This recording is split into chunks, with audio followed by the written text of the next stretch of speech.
લક્ષ્ય ન્યૂઝ, એક નજર, એક લક્ષ્ય. અમરેલી જિલ્લા પોલીસ દ્વારા અસામાજિક તત્વો સામે કડક કાર્યવાહી. ચલાલા ખાતે પોલીસ અને પીજીવીસીએલ દ્વારા લંગરિયા ઝુંબેશ શરૂ કરાઈ. ગેરકાયદેસર વીજ વાપરતા અસામાજિક તત્વોને ત્યાં પોલીસ પીજીવીસીએલના દરોડા. ચલાલાના અલગ અલગ વિસ્તારોમાં અસામાજિક તત્વો દ્વારા વીજ ચોરી ડામવાનો પ્રયાસ. 4 જેટલા ગેરકાયદેસર વીજ કનેક્શનો મેળવી પાવર ચોરી કરતા શખ્સો સામે પોલીસની કાર્યવાહી. 1 લાખ આસપાસનો દંડ વસૂલી અસામાજિક તત્વોમાં પોલીસે ધાક ઊભી કરેલી. બ્યુરો રિપોર્ટ ટીનુભાઈ લલિયા સાથે યોગેશ ઉંડકટ, અમરેલી.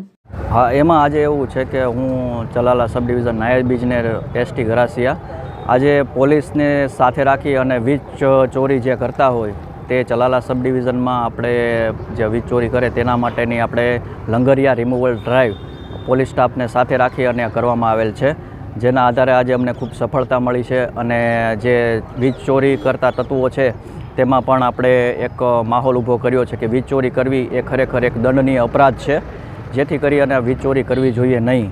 તેમજ અમારા સ્ટાફના તમામ સભ્યો દ્વારા અમારે જે વીજ ચોરી ડ્રાઈવને જે કરવામાં આવેલી છે તેમાં અસામાજિક તત્વો દ્વારા જે પણ કંઈ કામગીરી કરવામાં આવે છે તેમાં આપણે લંગરિયા રિમૂવ કરી અને આપણે એમને એક ચેતવણી આપેલી છે. તેમજ આ ડ્રાઈવ દરમિયાન અમે 4 કનેક્શન પકડેલ છે, જેનું આશરે દંડ છે એ આશરે 1 લાખ જેટલો થાય છે. સાહેબ, આગામી દિવસોની અંદર કઈ રીતે પ્લાનિંગ છે? આગામી દિવસોમાં પણ જે અસામાજિક તત્વો છે, અસામાજિક જે વીજ ચોરી કરતા તત્વો છે તેના માટે અમે એવી આ પોલીસ તંત્રને સાથે રાખી અને વીજ ચોરી ડામી શકે તેવી અમારી પૂરેપૂરી